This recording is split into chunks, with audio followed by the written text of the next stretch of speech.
Hyderabad municipal కార్పొరేషన్కు సంబంధించిన ఉన్నత అధికారులందరూ ఇంత మంచి కార్యక్రమాన్ని ఏర్పాటు చేసి ముఖ్యంగా మా ఆడపడుచులందరినీ ఆహ్వానించి ఈ పండుగ కార్యక్రమాన్ని జరుపుతున్నందుకు మీకు అందరికీ శుభాకాంక్షలు, ధన్యవాదాలు.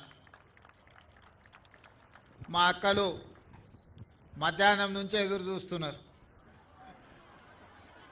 మరి మా ప్రకాష్ అన్న చాయ్ మంచినీళ్ళన్న మా అక్కలకు తాగిపించిండో లేదో నాకైతే తెలియదు. అయితే నేను గంటలు వస్తున్నా, అరగంటలు వస్తున్నా అని చెప్పి ఈ ఆలస్యం నాదే, ప్రకాష్ అన్నది కాదు.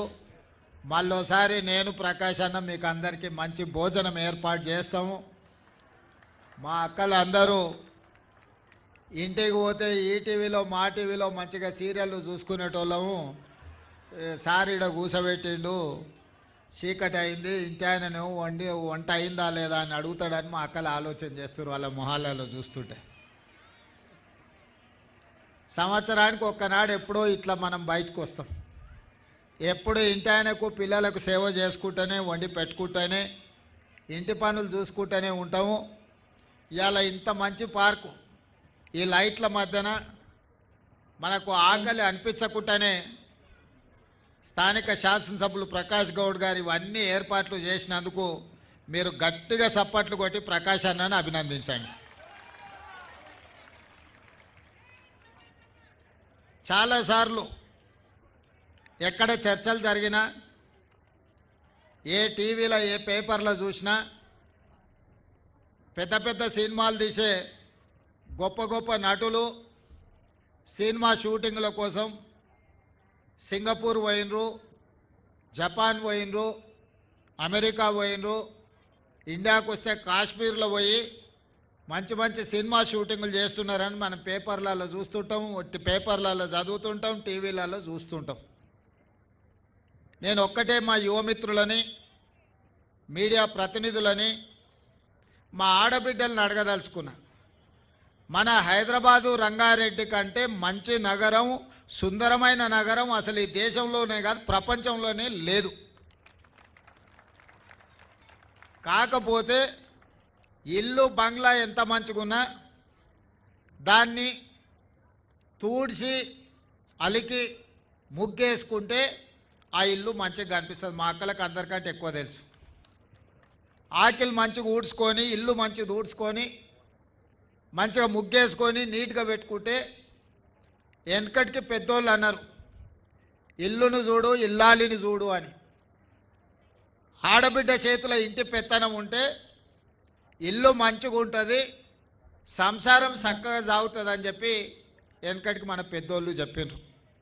అట్లనే మంచి ప్రభుత్వం, మంచి మంత్రులు ఉంటే మన నగరాన్ని ప్రపంచ స్థాయి పోటీపడే నగరంగా మనం అభివృద్ధి చేసుకోవచ్చు.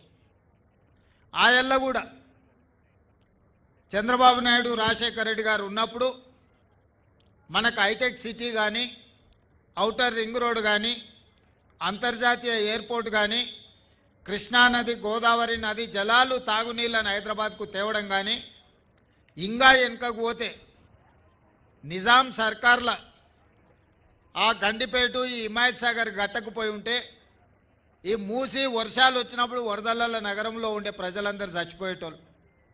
1908లో వరదలు వచ్చి వేలాది మంది నగరంలో ప్రజలు చచ్చిపోయారు.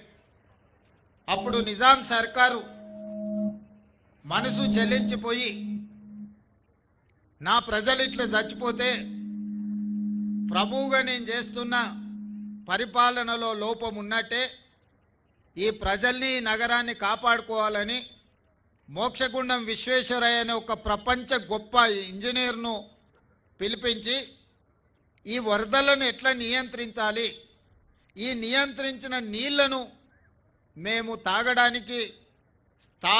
తాగడానికి వ్యవసాయానికి ఏ విధంగా వాడుకోవాలని చెప్పి ఒక గొప్ప ఇంజనీర్కి బాధ్యత ఇస్తే ఆయన మొత్తం ఈ ప్రాంతం తిరిగి అనంతగిరి కొండల్లో అనంత పద్మనాభ స్వామి పాదాల చెంతన మొదలైన మూసీ నది, ఈ పక్కన ఈసా నదిని హిమాయత్ సాగర్, ఉస్మాన్ సాగర్ కింద ప్రాజెక్టులు నిర్మించి నీటిని ఒడిసిపట్టి ఈ నగరానికి దాహార్తిని తీర్చడానికి వివిధ జిల్లాలు, వివిధ రాష్ట్రాలు, వివిధ దేశాల నుంచి మన నగరానికి జీవించడానికి, ఉద్యోగ ఉపాధి అవకాశాల కోసం వస్తున్న వాళ్లకు గొప్ప సౌలభ్యం, గొప్ప వసతులు కల్పించాలని ఆనాడు ఈ ప్రాజెక్టులు కట్టారు.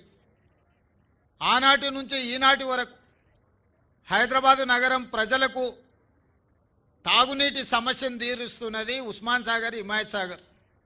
అప్పుడప్పుడు మనోళ్ళు అంటారు, ఊరు నుంచి వచ్చిన వాళ్ళని జర హుషారైతే ఏం రో గండిపేట నీళ్ళు తాగినట్టే ఉన్నావని. అంటే గండిపేట నీళ్లు తాగితే హుషారు వస్తుందని అప్పట్లోనే గుర్తుపట్టారు. రెండో మాట అంటారు వికారాబాద్లో, వికారాబాద్ కా హవా లాకో మరీజోం కా దవా అని.